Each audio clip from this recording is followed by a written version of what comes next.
안녕하세요. 오늘도 시청해주셔서 감사드리고요. 바로 사연 읽어보겠습니다. 안녕하세요. 저는 현재 20대 후반의 여성이고 대기업 임원으로 근무 중에 있어요.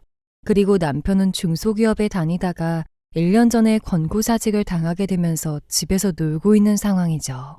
남편은 저와 연애할 때까지만 해도 정말 멀쩡한 직장인이었어요. 항상 양복을 갖춰 입었고 바쁠 때는 데이트를 하면서도 일을 하기도 했었죠. 항상 열정적으로 사는 사람이었기에 저는 결혼 후 이런 문제가 생길 것이라고는 생각도 못했습니다. 그런데 남편은 결혼 후 완전히 변했어요.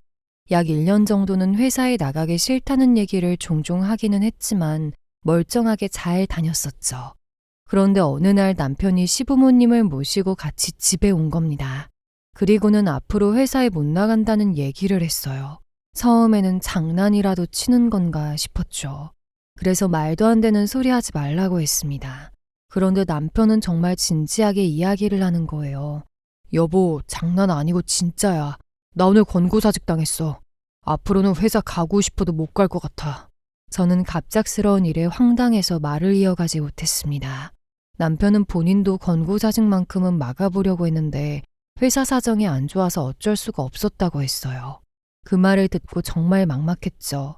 나이 60살 먹은 사람도 아니고 이제 30대 초반인데 권고사직이라뇨. 시부모님도 남편의 소식을 듣고 오신 것인지 땅이 꺼져라 한숨만 쉬셨습니다.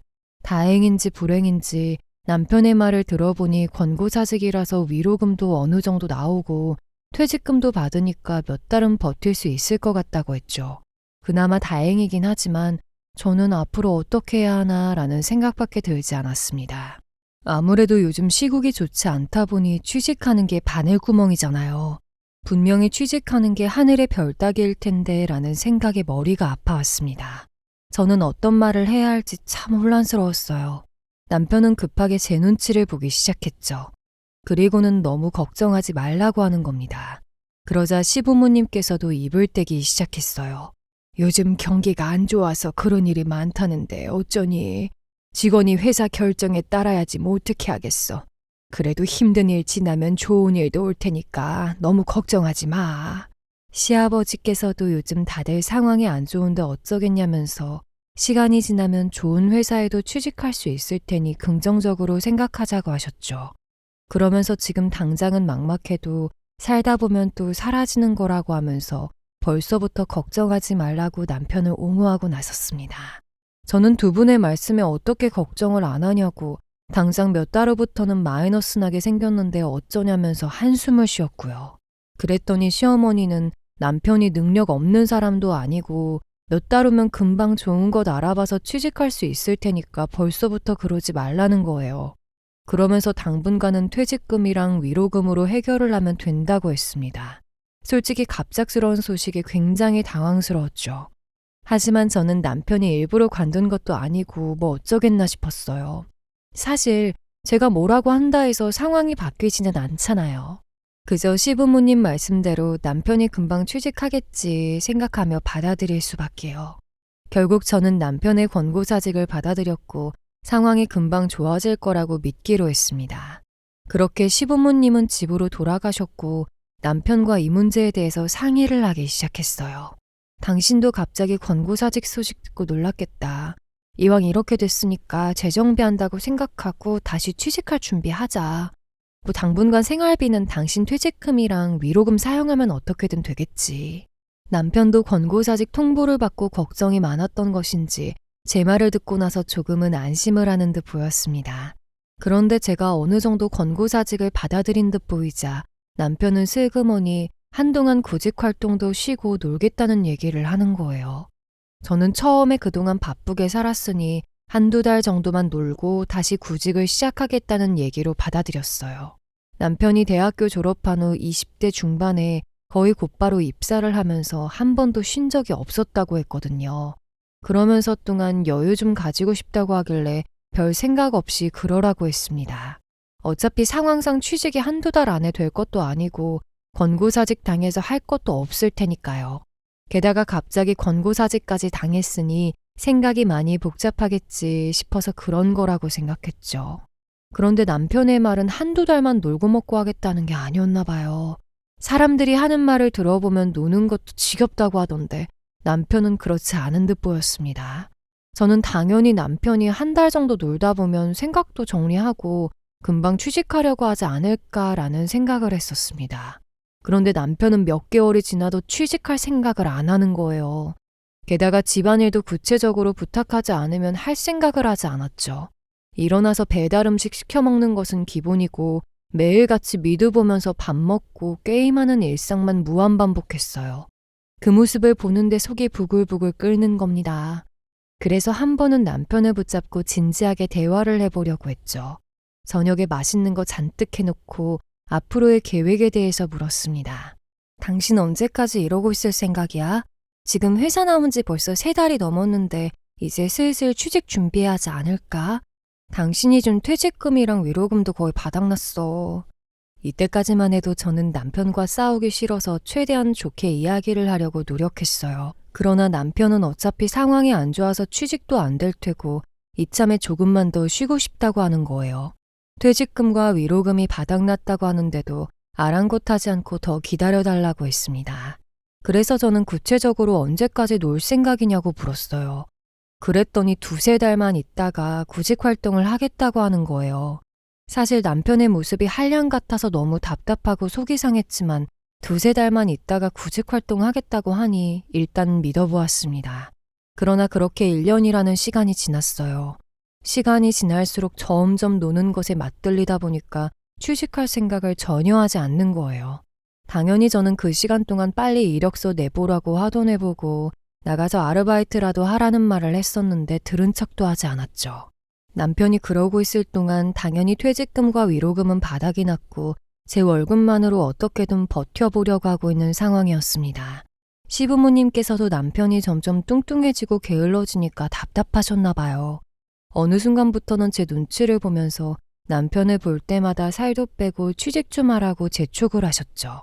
그러나 남편은 점점 성질만 늘어갔습니다. 아무리 봐도 이대로 가다가는 남편이 평생 놀려나 보다 싶었어요.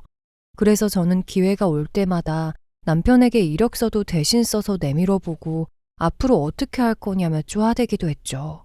그런데 그럴 때마다 남편은 화를 내는 겁니다. 내가 당분간 놀고 싶다고 했잖아.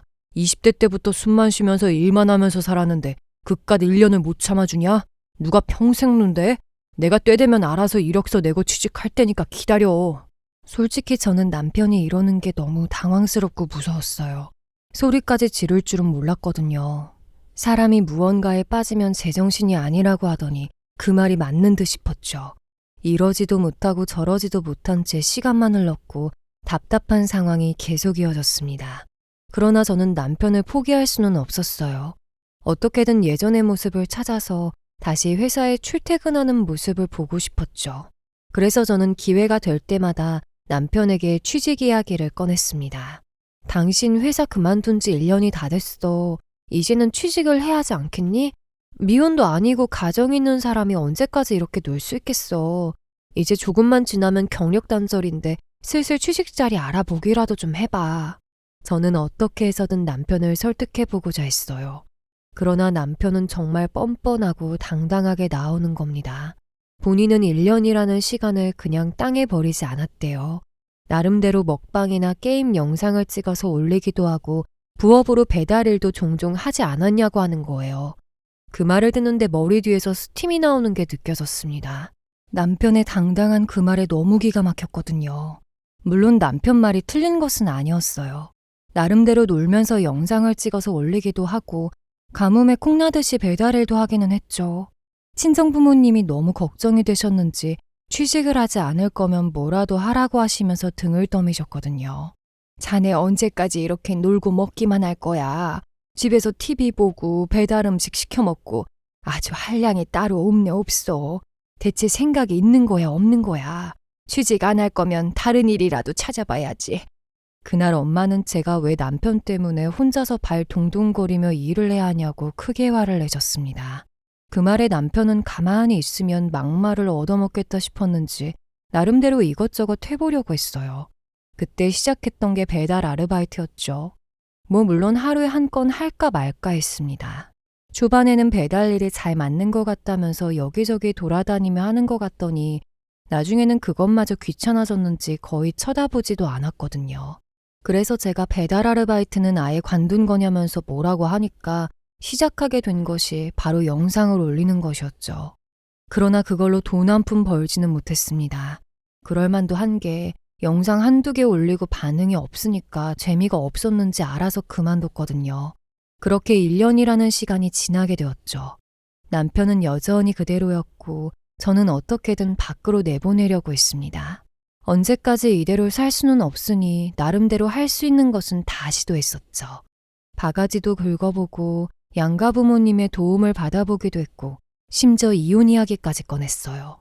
그랬더니 남편은 저에게 사업을 해보겠다고 하는 겁니다.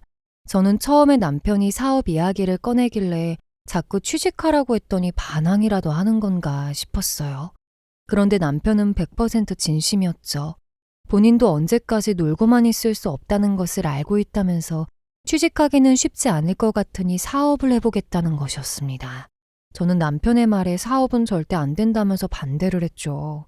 당장 취직을 해서 가정에 보탬이 되어도 모자란데 무슨 사업이냐고. 평소에도 이거 한다고 하다가 포기하고 저거 한다고 하다가 포기하지 않았냐면서 끈기 없는 사람이 사업을 하면 망하는 길이라고 했습니다. 그랬더니 남편은 끝까지 사업을 해야겠다고 우기는 거예요. 나도 계획 없이 말로만 하는 거 아니거든. 사업 파트너로 사촌 동생이랑 같이 시작할 거야. 이모부도 이미 도와주시기로 했고 사업 아이템도 나쁘지 않아. 나 진짜 열심히 할 테니까 당신도 도와주라. 남편은 무작정 사업하겠다 통보를 해놓고 저에게 그냥 좋게 받아들이라고 했습니다. 어차피 이 나이에 구직 활동한다고 해도 젊은 애들한테 밀리게밖에 더 하겠냐면서요. 차라리 전업주부를 선언하면 웃어 넘기기라도 하지. 쥐뿔도 없는 주제에 무슨 사업을 하겠다고 하는 것인지 정말 황당하고 어이가 없었죠. 저는 남편에게 더 들을 것도 없다고 무조건 취직할 생각하라고 했습니다. 하지만 남편은 포기하지 않았어요. 자유분방한 본인 성격에는 사무실에 갇혀서 일하는 것보다 자유롭게 훨훨 날아다닐 수 있는 사업이 딱 맞다고 하는 겁니다. 그러나 저는 그래서 안 된다고 했어요. 워낙 자유분방한 사람이니까 어떤 일을 어떻게 저지를지 누가 알겠어요. 제가 옆에 끼고 계속 지켜보고 있을 수도 없는 노릇이고 무엇보다 제가 보기에는 남편이 사업에 재능이 없었어요. 그러나 남편은 어떤 사업인지 들어보지도 않고 반대부터 하는 게 말이 되냐면서 일단 제대로 들어보고 판단하라는 말을 했죠. 하도 쫓아다니면서 귀찮게 굴길래 일단 저는 얘기나 들어보자 싶어서 사업 파트너로 함께 사업하겠다는 사촌동생을 불렀어요. 그랬더니 남편 사촌동생은 이모부님과 함께 찾아왔습니다. 아무래도 전화를 했을 때 군말 없이 오겠다고 하는 것을 보니까 사촌동생은 이미 제가 연락할 것을 어느 정도 예상하고 있었던 듯 싶었죠. 그리고 이모부님은 이미 상황을 다 알고 그들이 시작한다는 사업에 대한 동의까지 한 듯 보였습니다. 저는 그들을 앉혀놓고 자세히 이야기를 들어보았어요. 대체 무슨 사업이냐고 했더니 무인 판매점을 할 거라고 하는 거예요. 그들은 이미 무인으로 술을 팔고 몇 지역에 점포를 들일 것까지 생각하고 있었죠. 이야기를 들어보니까 그들은 이미 따로 만나서 계획까지 다 세운 듯 했어요. 저는 그들에게 사업할 돈은 만들어 놓고 이 일을 저지르는 거냐고 물었습니다. 그랬더니 이모부님은 기다렸다는 듯 대답을 하는 거예요. 그럼 설마 얘들이 사업하겠다는 듯 계획도 없이 무작정 시작하라고 했을까? 사업 자금은 반반씩 내기로 했고 우리 아들한테 들어가는 돈은 내가 해줄 거야. 나머지는 재훈이가 알아서 구한다고 하더라. 저는 너무 기가 막혔습니다. 이모부님은 완전히 남일처럼 얘기를 했거든요. 쉽게 이야기해서 사촌 동생이 내야 할 몫은 본인이 부담하면 되니까 나머지는 남편이 알아서 구해와라 뭐 이런 이야기였죠. 저는 더 들을 것도 없이 무조건 반대부터 해야겠구나 생각했습니다. 사촌 동생은 이모부님이 도와준다고 쳐도 남편은 지금 가지고 있는 게 아무것도 없잖아요. 안 그래도 제가 벌어오는 월급만으로는 먹고 살기 힘들어 죽겠구만. 사업 자금까지 구해야 한다뇨. 절대 안 될 말이죠. 먹고 죽을래도 그 돈을 해줄 수가 없으니 당연히 반대할 수밖에 없었어요. 그래서 저는 남편에게 대놓고 사업 자금 있냐고 물어봤습니다. 처음에는 돈이 없으니 현실을 깨닫고 알아서 포기하게 만들 생각이었어요. 그런데 남편은 당당하게 돈 걱정은 하지도 말라는 거예요. 당연히 저는 남편이 대책도 없이 사업하겠다고 일만 저지르는 줄 알았거든요. 그런데 너무도 당당하게 걱정하지 말라고 손을 흔들길래 뭔가 생각해놓은 방법이 있는 건가 싶었습니다. 그래서 저는 남편에게 돈 구할 방법이라도 있냐고 물어보았죠. 그런데 정말 기가 막히게도 남편은 제 부모님한테 도와달라고 할 생각이라는 겁니다. 부모님이 원룸 건물 세워서 세입자들에게 월세를 꼬박꼬박 받고 있고 장사도 하고 있지 않냐면서 가서 이야기를 해보겠다는 말을 하는 거예요. 얼굴에 철판이 몇 겹 쌓여 있는 것인지 정말 기가 막혀서 말이 밖으로 나오지 않았습니다. 뭐라고? 지금 누구한테 사업 자금을 달라고 하겠다고? 당신 우리 부모님한테 돈 맡겨놨어? 뭐가 이렇게 당당해. 헛소리하지 말고 이 사업 꿈도 꾸지 마. 나는 절대 허락 못하니까. 저는 남편에게 크게 화를 내면서 이 사업 시작할 생각도 하지 말라고 했어요. 그랬더니 남편은 부모님 말씀을 들어보지도 않고 왜 제가 마음대로 결정을 하냐고 하는 겁니다. 제가 돈 줄 거 아니면 가만히 있으라면서요. 그러면서 부모님은 사위가 새로운 도전을 하겠다고 하면 두 손 들고 환영을 하실 거라며 사촌 동생과 직접 찾아가서 얘기해 보겠다고 했죠. 그 말을 듣는데 너무 황당해서 뒷골이 당겨왔습니다. 아무래도 그들의 행동을 보니 제가 물렁하게 나가면 안 될 것 같았어요. 그래서 저는 단호하게 이야기를 했죠. 사업을 하고 싶으면 직접 돈 벌어서 하던지 투자자를 찾아서 하라고, 절대 부모님께 손 벌리는 건 안 된다며 결사반대를 했습니다. 그러나 남편은 왜 본인 앞길을 막는 거냐며 펄쩍 뛰는 겁니다. 그리고는 본인은 무조건 부모님께 도움을 받아 사업을 시작해야겠다고 했어요. 지난번에 장모님도 일자리 찾으라고 하면서 뭐라고 하셨잖아. 그래서 사업하겠다는데 왜 말려? 그리고 당신이 무슨 자격으로 사업하지 말라고 하는 거야? 나 당장 가게 찾아가서 말씀드릴 거니까 말리지 마. 남편은 막무가내로 우기면서 그들을 데리고 집을 나갔습니다. 상황을 보니 부모님이 하시는 가게로 가는 듯했고 저도 짜증이 잔뜩 난 채로 급히 뒤따라가게 되었죠. 그렇게 그들은 마감 준비를 하고 있던 가게에 도착하게 되었죠. 그리고 부모님께서는 갑자기 연락도 없이 사람들이 한 번에 몰려오니까 많이 당황스러운 듯 보였어요. 당연히 저는 소란을 피우고 싶지 않아서 어떻게든 그들을 억지로 끌고 나가려고 했습니다. 그러나 남편은 제 손을 뿌리치더니 사업 이야기를 시작하는 거예요. 부모님 앞에서 저에게 이야기했던 것처럼 본인들이 벌일 사업에 대한 설명을 했고 월세 수익 꼬박꼬박 받고 계시니까 투자 좀 해달라고 이야기를 했어요. 그러나 부모님께서는 남편의 이야기를 들으며 황당한 표정을 짓더니 무슨 헛소리를 하는 거냐고 단칼에 거절을 하셨죠. 그리고는 여기가 은행이냐고 돈이라도 맡겨놓은 거냐며 화를 내셨습니다. 그러나 눈치 없는 남편은 끝까지 사위한테 투자 좀 해줄 수 있는 거 아니냐며 헛소리를 시전했어요. 더도 말고 덜도 말고 1억만 투자해주면 사업 성공시켜서 10배로 갚아주겠다고 했죠. 그러면서 본인들이 계획한 사업은 잘만 풀리면 수십 배로 돈을 벌 수 있을 거라고 그렇게 만들 자신감이 있다고 하는 겁니다. 그러면서 가족으로 투자하기 싫으면 투자자라고 생각하시라는 헛소리를 했죠. 부모님은 남편의 이야기를 듣고 나서 어이가 없었는지 헛웃음을 지으셨습니다. 그리고 그들이 포기할 생각이 조금도 없어 보이자 분노를 표출하기 시작했어요. 여기가 어디라고 와서 생떼를 부리냐고 얼른 가게에서 나가라고 하셨죠. 하지만 옆에 계시던 이모부님은 그냥 달라는 것도 아니고 10배로 갚겠다는데 이렇게까지 하셔야 하냐면서 믿고 도와달라고 하는 겁니다. 그러나 아버지는 투자해달라고 찾아와서 10배로 갚아주겠다고 말하는 사람들 중에 제대로 돈 들고 온 사람 못 봤다고 했어요. 그러면서 본인은 사업이든 주식이든 투자할 생각이 조금도 없다고 그냥 조용히 나가달라고 했죠. 그러나 남편은 본인 뜻대로 안 풀리니까 짜증이 났는지 그대로 바닥에 드러눕기까지 했습니다. 그리고는 부모님 앞에서 사업 자금 안 대주면 본인은 평생 일 안 하고 백수로 살겠다면서 겁까지 주는 겁니다. 자네가 몇 살인데 본인 뜻 안 풀린다고 바닥에 드러누워 떼를 쓰는 거야. 요즘은 3살짜리 애들도 그런 짓은 안 해. 그리고 사업을 하고 싶으면 본인이 직접 돈 모아서 시작해. 남의 돈으로 생색낼 생각하지 말고. 엄마의 말씀에도 남편은 돈 줄 때까지 바닥에서 일어나지 않겠다며 계속 드러누워 있었어요. 그러자 가만히 지켜보고 있던 그들도 남편 옆에 차례로 누워 투자금 해달라고 시위를 하는 거예요. 남편이 사업 자금을 들고 오지 않으면 본인들도 시작을 못한다면서 줄 때까지 시위를 하겠다고 하는 겁니다. 그러자 아버지는 뒷골이 당긴다며 얼른 시부모님께 연락을 드려서 이것들 데리고 가시라고 말씀드리라고 했죠. 저는 결국 시부모님께 연락드려서 사정을 설명했고 가게로 좀 와주셔야겠다고 했습니다. 시부모님은 본인 아들이 바닥에 드러누워 있다고 하니까 놀라시더니 곧바로 가게로 달려오셨어요. 저는 시부모님만 오시면 문제가 바로 정리될 것이라고 생각했죠. 그러나 부모는 자식의 거울이라는 말도 잊지 않나요? 막상 보니 남편과 하는 짓이 판박이었습니다. 두 분은 너무나도 당당하게 투자금을 요구하셨어요. 다른 사람도 아니고 사위가 사업을 해보겠다는데 좀 도와줄 수도 있지 않아요? 사위도 자식이라는데 이쪽 집에 돈이 없는 것도 아니고 가게에 원룸 건물까지 가지고 있는 양반들이 진짜 너무하네. 시어머니는 부모님에게 나중에 죽을 때 돈 싸질머지고 갈 것 아니면 재산 미리 당겨주는 셈치고 사업자금 좀 보태라는 겁니다. 저는 옆에서 듣고 정말 어이가 없어서 헛웃음을 짓고 있었어요.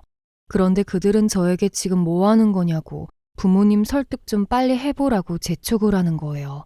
뭐가 이렇게 당당한지 황당한 뿐이었습니다. 당연히 저는 부모님을 설득할 생각이 없었죠. 그리고 오히려 이혼을 해야겠다는 생각이 확실해졌어요.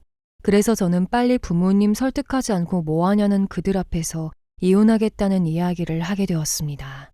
당연히 그들은 제 말에 표정이 굳어졌죠. 그리고 남편은 지금 사업 투자금 이야기를 하는데 이혼 소리가 왜 나오냐며 삿대질을 하기 시작했어요. 그러면서 빨리 부모님이나 설득하라는 겁니다. 그러거나 말거나 저는 최대한 빠른 시일 내에 이혼 서류 가지고 올 테니까 도장만 찍으라고 했죠. 그러면서 만약 끝까지 이혼을 하지 않겠다고 버티면 이혼 소송도 불사하겠다고 했어요.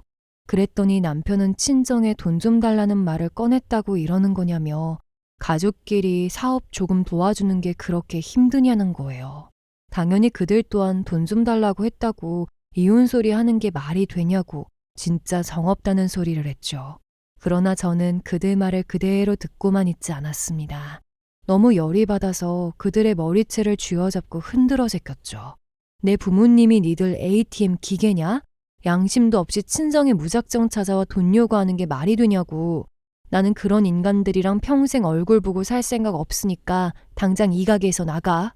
그러나 그들은 제 말을 듣고 짜증이 났던 것인지 결국은 눈빛이 돌변했어요. 그리고는 가게를 뒤집었고 한바탕 하게 되었죠. 아무래도 그들은 눈에 뵈는 게 없어 보였습니다. 당장 사업 자금을 달라면서 테이블과 의자들을 넘어뜨렸고 심지어 가게 문 옆에 걸려있던 거울을 깨트리는 것도 모자라 의자를 던져서 부엌 쪽방문에 부쉈어요. 그 모습을 본 저는 이게 무슨 짓이냐면서 경찰을 불렀습니다. 아버지도 그들의 모습에 화가 잔뜩 나서 주방으로 들어가시더니 생선 절일 때 뿌리는 소금 한 바가지를 가지고 나오셨고 그대로 그들에게 부어버렸어요. 소금 한 바가지 맛보고 정신 좀 차리라면서요. 그러나 그들은 이미 제정신이 아니었는지 소금 맛을 보더니 아버지에게 손을 올리려고 했습니다. 하지만 왕년에 유도를 배우셨던 아버지는 바로 그들을 제압해버렸죠. 결국 가게에서는 그들의 곡소리가 울려 퍼지게 되었어요. 내가 어떤 사람인지 몰라서 이렇게 덤비고 발악하나 본데 이것들이 쌍으로 헷가닥했나? 다 꺼지지 못해. 아버지는 남편의 팔을 잡고 유도 기술을 사용하기 시작했습니다. 그제야 남편은 잘못했다고 한 번만 봐달라면서 울며 불며 빌기 시작했죠. 옆에서 실시간으로 그 모습을 지켜보던 그들은 남편이 살려달라고 애절하게 비는 모습을 보면서 무섭긴 했나 봅니다. 하늘 무서운 줄 모르고 떠들면서 가게도 깨부수고 삿대질을 하더니 순식간에 꿀먹은 벙어리가 되었어요. 얼마 후 경찰들이 신고를 받고 오셨고 가게가 어지럽혀져 있으니까 여기저기 사진을 찍기 시작했습니다. 그리고 그들을 데리고 가서 조사를 하기 시작했습니다. 결국 그들은 가게 파손에 대한 보상과 동시에 한동안 영업을 하지 못하는 기간에 대한 배상까지 해야 했죠. 그리고 저는 남편을 상대로 이혼 소송을 진행하게 되었어요. 물론 남편은 뒤늦게 후회하고 매달렸지만 저는 확실하게 쳐냈습니다. 그리고 예정대로 이혼을 하게 되었죠. 어떤 분들은 남편이 그렇게 될 때까지 왜 봐줬냐, 어차피 이혼할 거 빨리 하지 그랬냐라고 하실 수도 있을 거예요. 하지만 저는 누구보다 잘 살고 싶었고 완벽한 가정을 꾸미고 싶었습니다. 그리고 남편이 원래 그런 사람이 아니라고 생각했어요. 사실 결혼 초까지만 해도 누구보다 일하는 것에 열정적인 사람이었기 때문에 권고사직으로 깊게 상처를 받아서 저러나 싶었죠. 그리고 시간이 지나서 다시 취직만 하면 예전의 그때로 돌아갈 수 있을 거라고 믿었고요. 그래서 조금만 더 기다려주자 했던 게 벌써 이렇게 1년이라는 시간이 지나버린 거예요. 하지만 제가 바보 머저리도 아닌 듯 계속 이렇게 살 수는 없었고 점점 막무가내로 나오는 남편을 보면서 마냥 기다리는 것은 답이 아니었다는 것을 알게 되었습니다. 그렇게 이혼을 당한 전 남편은 시댁으로 들어가게 되었고 이후 시어머니 돈으로 기어코 사업을 벌였다는 소식을 들었어요. 하지만 그런 썩어 빠진 생각을 가지고 있는데 뭐 얼마나 잘 되겠어요. 나중에 아는 사람에게 들어보니 결국은 시작한 지 6개월도 안 되어서 말아먹었다고 했죠. 솔직히 그 소식 듣고 그럴 줄 알았다는 생각이 들었습니다. 어찌되었건 이제 집에서 놀고 먹고 하는 남편 때문에 속 터지지 않아도 되니 요즘 너무 행복하네요. 이혼도 했으니까 지난 힘든 날들은 훌훌 털어버리고 새 인생 제대로 시작해보려고요. 제 이야기 끝까지 들어주셔서 너무 감사합니다. 더 많은 사연을 듣고 싶으시다면 구독과 좋아요 부탁드립니다.